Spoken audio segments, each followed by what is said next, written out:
Do not touch me, Jason. For small words. They hit like a freight train. Her voice was so cold it felt like the temperature in our living room dropped 10 degrees. My hand stopped in midair, just short of my wife's shoulder. For 6 years I had rested that hand there 1,000 times. Out of comfort, out of passion, or just passing by. Tonight it was off limits. I did not shout. I did not ask why. I nodded, turned around, and walked away. That quiet walk would become the loudest thing I ever did. The guest room felt like a stranger's place. We bought this house together 3 years back, a step toward the home we kept talking about. I had never slept in this room. The mattress was stiff like a board. The pillow gave way like a sponge. The sheets had that closet smell, and used and a little stale. I lay there staring at the fan blades crawling around overhead, replaying what just happened. The look on her face was not simple irritation. It was disgust. My own wife was disgusted by my touch. The only question left was why. If I am honest, I should have seen it sooner. Late nights that ran later. A new cologne clinging to her clothes that did not belong to me. Her phone turning face down every time I came near. Classic signs a blind man could pick out. Love makes a man look away. Ashley and I had been sketching our dream place for years. Not just a house, our future. 3 bedrooms for the kids we planned to have. A wraparound porch where we would drink coffee and grow old. A maple in the yard strong enough for a tire swing one day. I worked 60-hour weeks at the architecture firm and tucked away every extra dollar I could. Ashley pitched in, sure, but most of the money came from my overtime, my bonuses, my missed weekends. The next morning, after that ice-cold rejection, I watched her move around the kitchen like nothing had happened. She sipped coffee, scrolled her phone, talked about another idea for our future build. I am thinking marble for the countertops, she said, still not meeting my eyes. Tyler says it bumps resale by at least 15%. Tyler, the contractor. His name just hung there. That sounds expensive, I said, keeping my voice flat. It is our dream home, Jason. Do you not think it is worth it? Our dream home. The words felt heavy with irony. Of course, I said, pushing a smile into place. Whatever you think is best. Relief went across her face like a sunrise. And that is when it clicked. She was not relieved about Stone. She was relieved I was not digging. She was counting on me to be predictable, steady Jason. The man who kept paying for the dream while staying blind to the nightmare building behind it. I decided right then I would not confront her. A fight would only hand her new lies, new gaslighting, a way to make me doubt what my gut already knew. I would wait. I would watch. I would plan. For the next 2 weeks, I became a quiet detective in my own home. I left for work at the usual time, circled the block, parked out of sight, and slipped back in through the rear door. Day 1, nothing. Day 2, I heard Ashley on the phone in our bedroom, laughing the way she had not laughed with me in months. I know. I cannot wait either, she whispered. He has no idea. He is buried in drawings and cost sheets. He does not notice anything. I froze in the hall, heart thudding so hard I thought she would hear it. Good grief, Tyler, the things you say, she giggled, light as a teenager. Yes, tomorrow. He has that client dinner. I will come to your place. I will bring the updated plans. I slipped back out as quietly as I had come. My mind raced. So it was Tyler, the contractor we hired to build our dream, now sleeping with my wife and, from the sound of it, helping her plan something behind my back. From that point on, I noticed what I had been too busy or too trusting to see. She stepped out of rooms to take calls. She came home carrying the smell of an aftershave I did not own. She worked Tyler's name into every other sentence with a little too much shine. Tyler thinks we should expand the primary bath, she would say. Tyler found an amazing tile for the backsplash. Tyler suggests a hot tub out on the deck.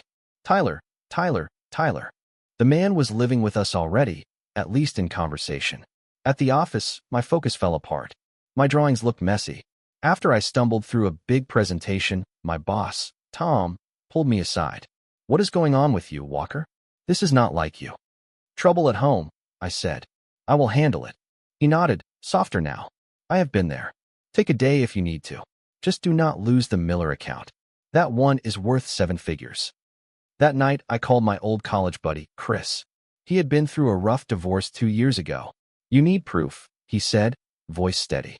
Pennsylvania is a no-fault state, but when it comes to splitting assets, especially with that house plan on the line, evidence matters. What kind of proof? Text messages.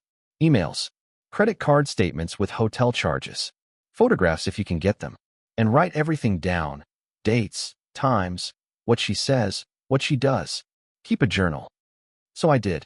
I opened a password-protected document on my personal laptop and started logging it all. Ashley's late nights, the sudden shopping sprees, the hushed calls. Every time she said Tyler's name, I wrote it down, line by line. I still needed proof I could not argue with. Not for a judge. Pennsylvania does not assign fault, but for that stubborn part of me that kept whispering maybe there was some clean explanation. The chance showed up one evening when Ashley left her laptop open and went to shower. A message pinged. I hesitated, then walked over. The preview line froze me. From Tyler Donovan. Cannot wait to see you tomorrow. Your husband's still clueless. I opened the thread and felt 6 years of trust fall through the floor. It was not only dirty talk. It was a plan.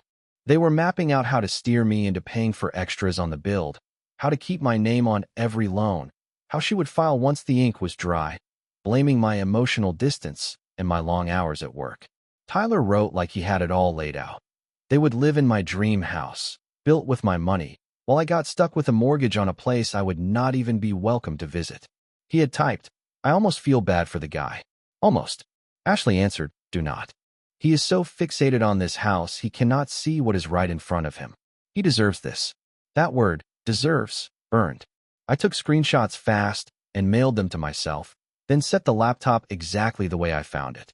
I knocked on the bathroom door and said I was going for a walk to clear my head. Whatever, she called over the water. Do not forget we have dinner with the Millers tomorrow. I walked until my feet ached and the night air dried the angry tears I did not want to admit were there. By the time I came home, a plan was taking shape. Ashley was already asleep, or acting like it, when I lay down in the guest room. I did not sleep. I mapped out steps. At sunrise, I called in sick. First time in 3 years. As soon as Ashley left for the real estate office, I made 3 calls. Call 1, my old roommate, now a financial advisor, Mark. Jason, long time no hear. How is that dream place coming? That is why I am calling, I said.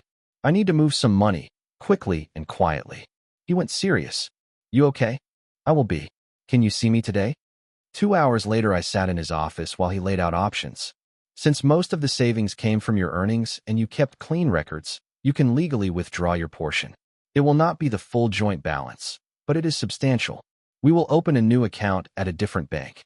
Do it, I said. And Mark, do not say a word to anyone. He studied my face and nodded. You got it. But take care of yourself. Do not do anything reckless. This is the most calculated thing I have ever done, I told him. Call 2. Patricia Winters, a top divorce attorney downtown, the kind with a river view and a reputation for being ruthless and fair. I told her everything. The affair, the messages, the plan to stick me with the bill. So you want to move first, before she files, she said. Exactly. I do not want revenge. I want what is mine. Smart, she said, tapping her pen. Most people wait to get served, and by then the money has a way of disappearing. Here is the order. 1. Secure your finances. That part is underway. 2. Document everything. 3. Line up a place to stay before you make a move. 4. We file the moment you are ready. How long does this take? Uncontested, as fast as 3 months. Contested, and I expect it will be once she realizes you are ahead, anywhere from 6 months to a year. With what you have, we are in a strong position. Call 3. Tom, my boss. I asked for a personal day on Friday, the same day we were supposed to sign the final paperwork and put down the deposit on the build. He approved it without questions. For the next few days, I kept the mask on. In the mornings, I kissed Ashley goodbye. At night, we looked at floor plans and finishes. I acted like the fool she believed I was. On Thursday, while she was at work, I moved my share of the savings, $230,000, into the new account. I did not touch her contribution. I was not going to steal from her. I just refused to be stolen from. I packed 2 suitcases with what I truly needed and slid them into the trunk of my car, which I had parked a block away so she would not notice. I had already rented a small furnished apartment downtown on a month-to-month lease. Nothing fancy, just a safe place to land while I figured out my next steps. That evening, Ashley was all warmth, running her fingers through my hair while we watched television. Tomorrow is the big day, she said, eyes bright. What I once would have read as excitement about our future. After all this planning, we are finally making our dream come true. I smiled, leaned over, and kissed her forehead. Tomorrow changes everything, I told myself.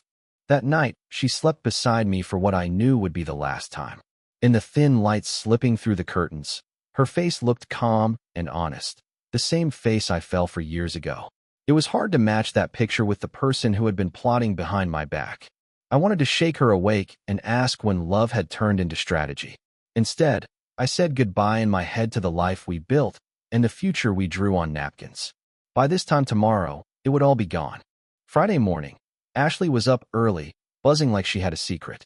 She laid out my blue suit and straightened my tie. "You look like an architect who can afford a house like this," she joked. "Tyler says the builder is excited. He is bringing champagne for after we sign."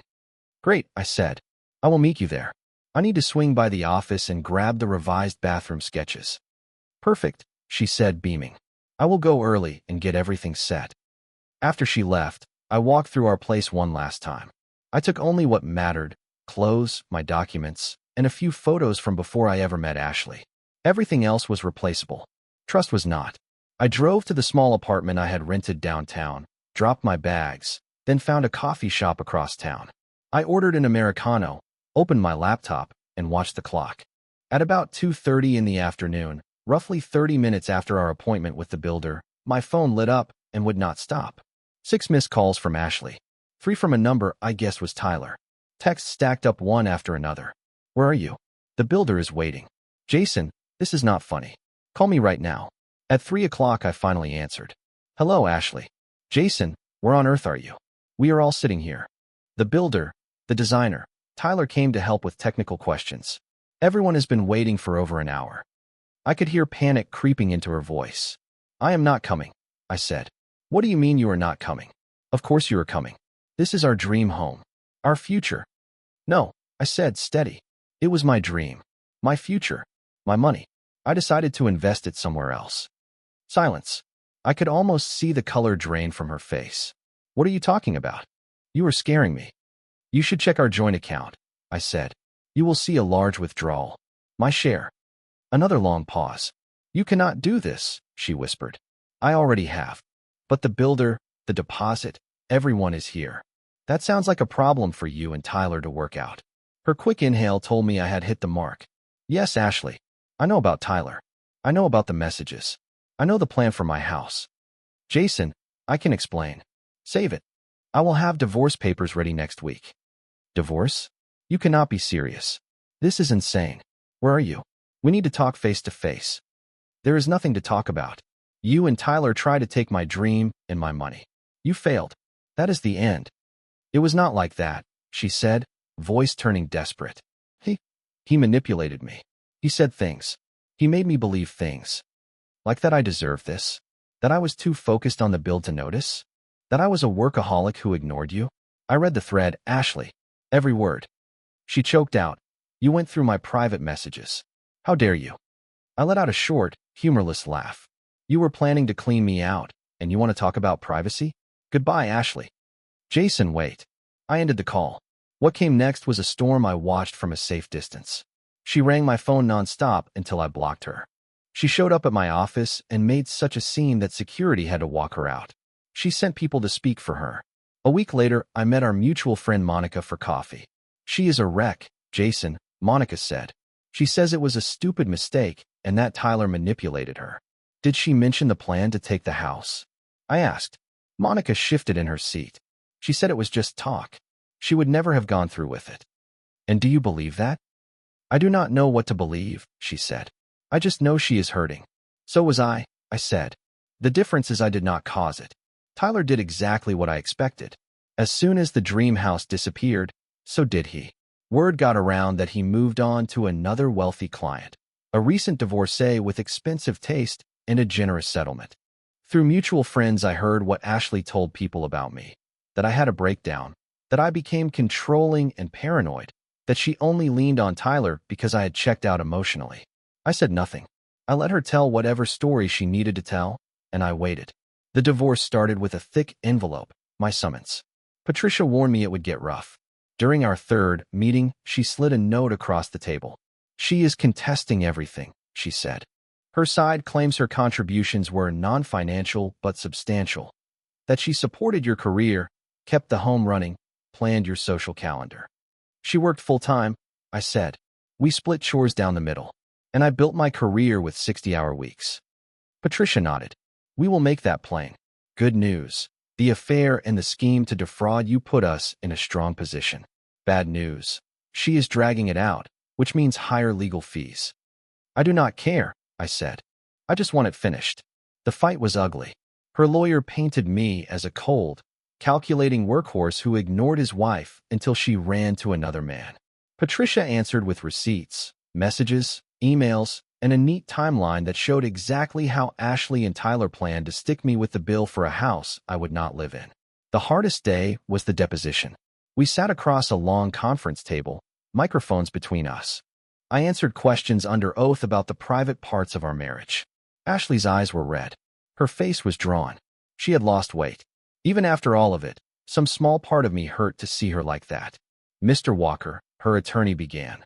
Would you say you prioritized your career over your marriage? No, I said. I prioritized our future, including the house we planned to build. How many hours did you work in a typical week? Between 50 and 60. That is well above a standard work week, correct? Yes, I said, because I was saving for our home. The same home you unilaterally chose not to build. Patricia cut in. Objection. Misstates the facts. My client declined to participate in a fraud. And that is how it went, hour after slow hour. During a short break, Ashley found me in the hallway. Patricia stepped out to take a call. Her attorney was nowhere in sight. Jason, she said softly, this is ridiculous. We are paying thousands to lawyers when we could just talk. I stared at her and said nothing. I made a terrible mistake, she said. The worst of my life. But 6 years should count for something. We could try again. Couples therapy. A fresh start. There is nothing to discuss, I said. You showed me who you are. I believe you. It was not me, she whispered. It was a moment of weakness. The real me is the woman you spent 6 years with. Which version of you told Tyler I deserved to be taken for a ride? Which one planned to file after the papers were signed? Was that a weak moment, too? She flinched. I never would have gone through with it. It was stupid talk. Fantasy. Save it for the judge, I said, and walked back in. 3 weeks after I left, while the case crawled forward, she sent an email. Long rambling. A mix of excuses and apologies. She said it started as harmless flirting. Said Tyler made her feel wanted in ways I had not in years. Said he fed her lines and attention. Said she got lost in a fantasy but never stopped loving me. I made a terrible mistake, Jason. I know I do not deserve forgiveness, but please talk to me. 6 years cannot just be thrown away. I miss you. I miss us. I read it twice, waiting to feel something. Anger, relief, even old love. Nothing came. Just a quiet emptiness where my marriage used to be.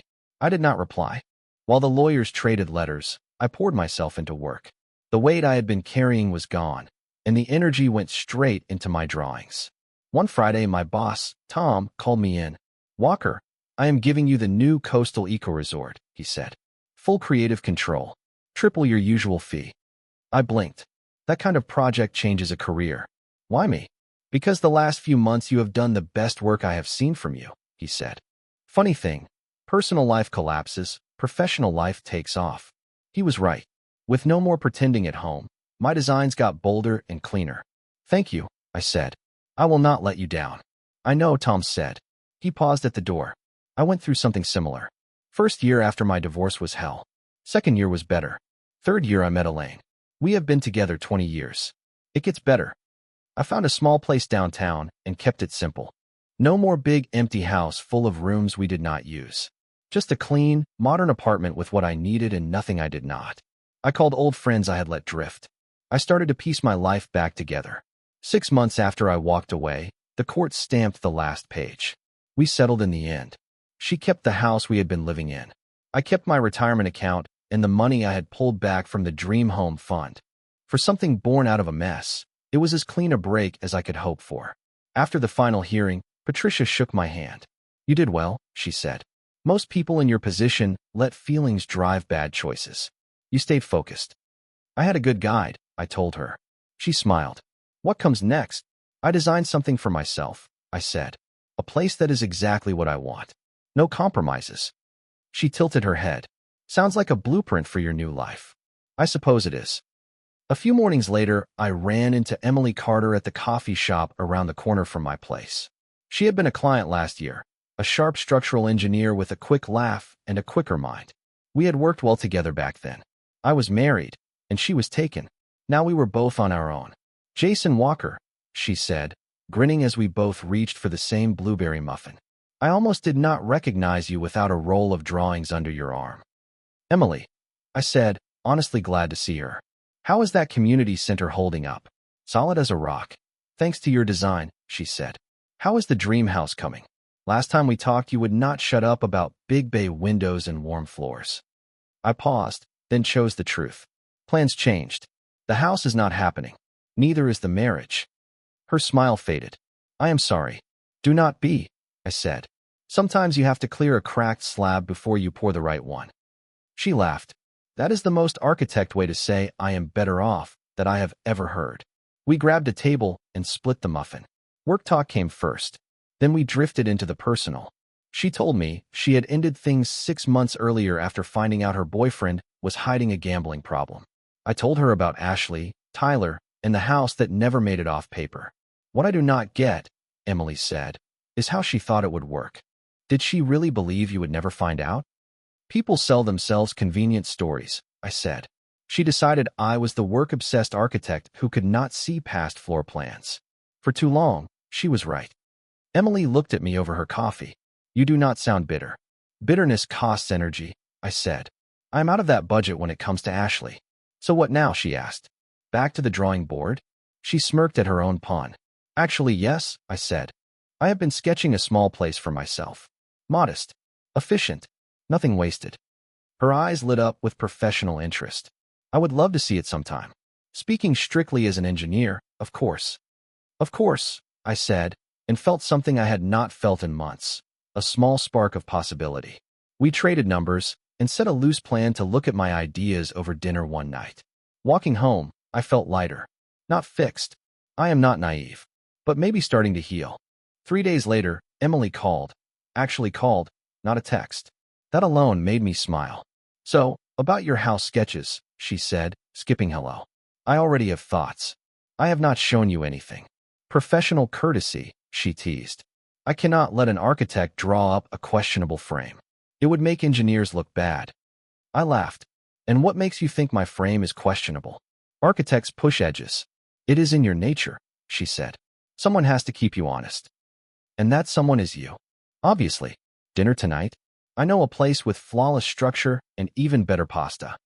Text me the address, I said, still smiling. Dinner with Emily felt easy. No act. No games.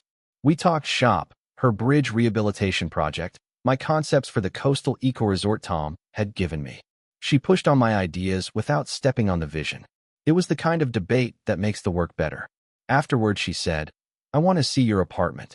I need to know if your personal space matches your design philosophy. If it does not, then everything I think I know about you is wrong, and we will have to start over. We walked the few blocks to my place.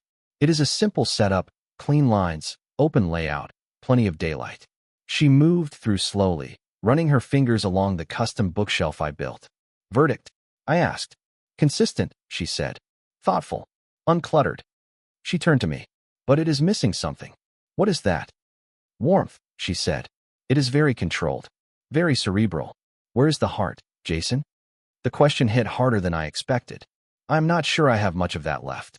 I do not buy it, she said, stepping closer. No one draws like you without heart. You just routed it into safer places. Understandable for now. Temporary, I hope. She glanced at her watch. It is late. I should go. But I meant what I said. Let me see those house plans. Maybe this weekend. After she left, I sat on the couch and let it wash over me. For the first time since I learned the truth about Ashley, I felt a real connection. Not some awkward small talk. An actual bridge from me to someone else. It was scary. It was exciting. Over the next few weeks, Emily and I settled into a rhythm. Dinners twice a week, and real collaboration on the Wilson Eco Resort. Emily came on as a consulting engineer. On weekends, we drove out to look at possible lots for my place. It was not dating, or if it was, Neither of us called it that. We were two people who liked good design and each other's company. That was all. Then came the Wilson project presentation. We had put in countless hours, and the clients loved the plan. The team went out to celebrate. In a quiet corner of the bar, riding the glow of a win and a little champagne, Emily leaned in and kissed me. I froze. It had been a long time since anyone kissed me because they truly wanted to. Longer than I realized. Looking back, Ashley's affection had turned into a performance months before I found out the truth. Emily read my hesitation and stepped back. Too soon? She asked, as direct as ever. I'm not sure, I said. I am still rewiring my head. She nodded without a hint of embarrassment. I get it. Just do not stand off too much. I like the way you are wired. 3 days later, as I walked out of work, I saw a familiar figure on a bench outside the building. Ashley. Thinner. A little undone. She stood when she saw me. Jason, she said, small voice. Thank you for not calling security. What do you want, Ashley? I kept my distance, hands in my pockets. I needed to see you. To talk face to face. I checked my watch. 5 minutes.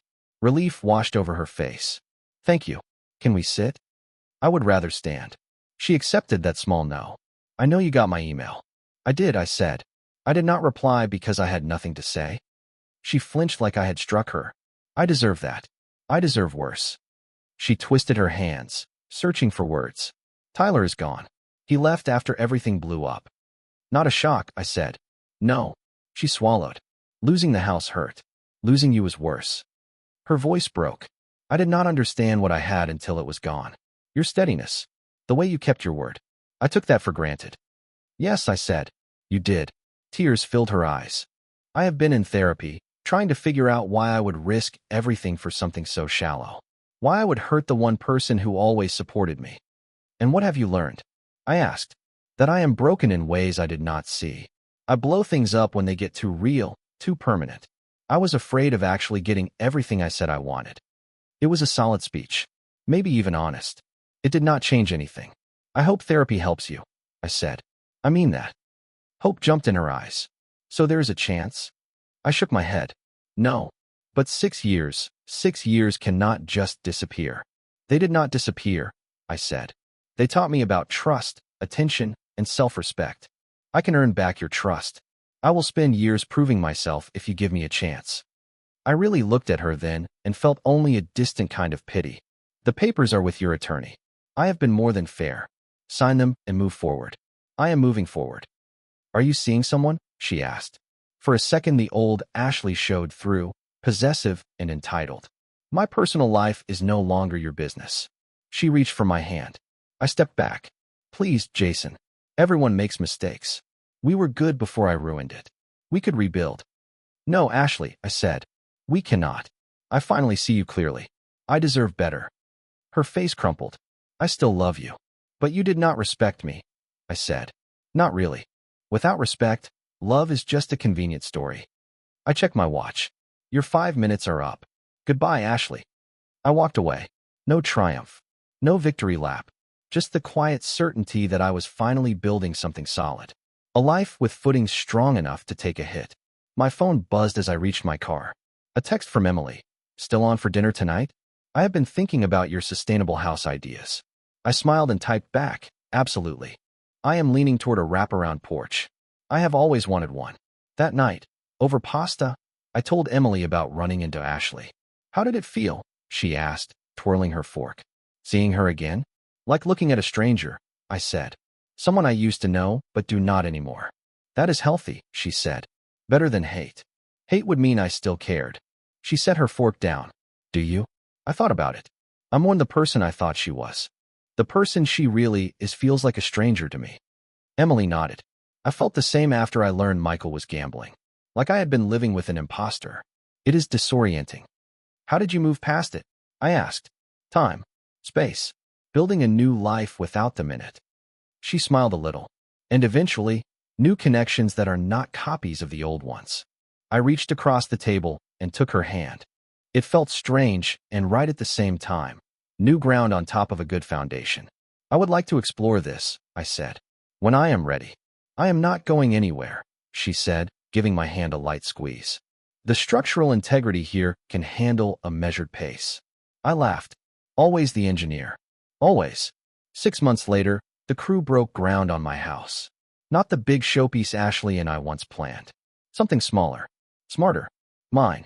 A clean, sustainable design with that wraparound porch I kept talking about. Space for coffee, quiet mornings, and a future I was building the right way.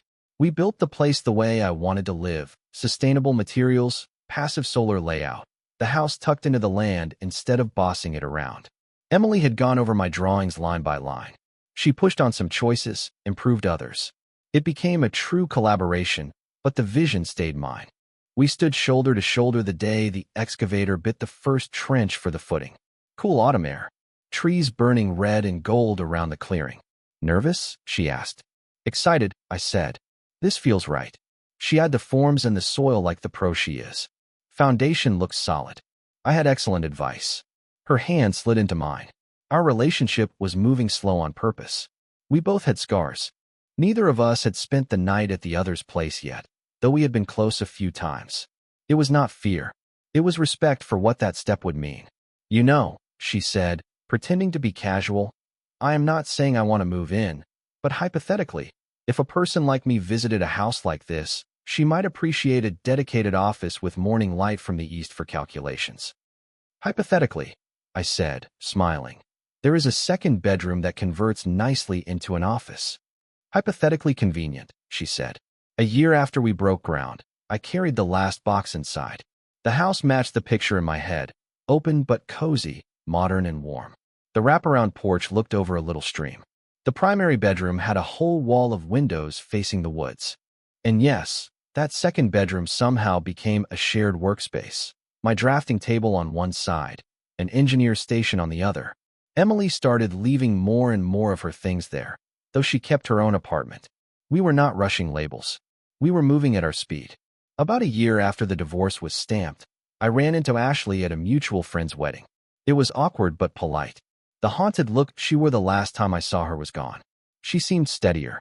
She had a date, a quiet, bookish guy who looked nothing like Tyler or me. We traded quick pleasantries, and I felt only a small hope she had found what she was looking for.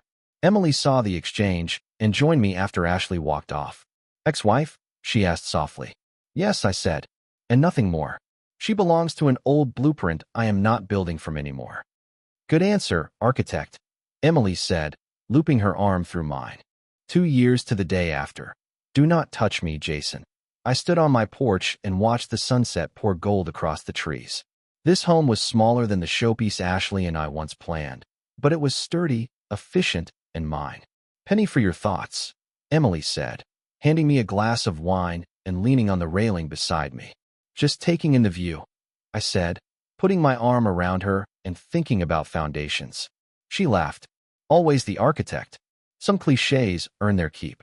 Inside, dinner warmed in the oven, a recipe she had dialed in over the months as she spent more nights at my place.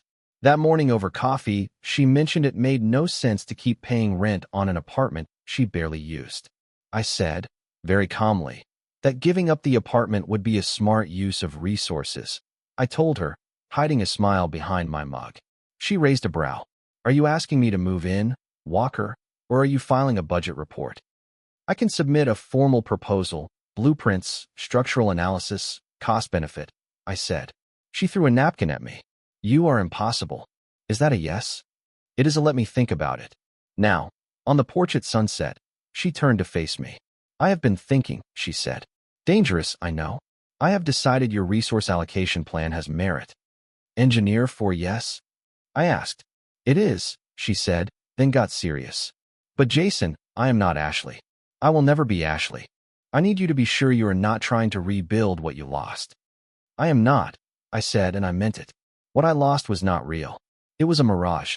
This is solid. This is honest. I lifted her hand and set it over my chest.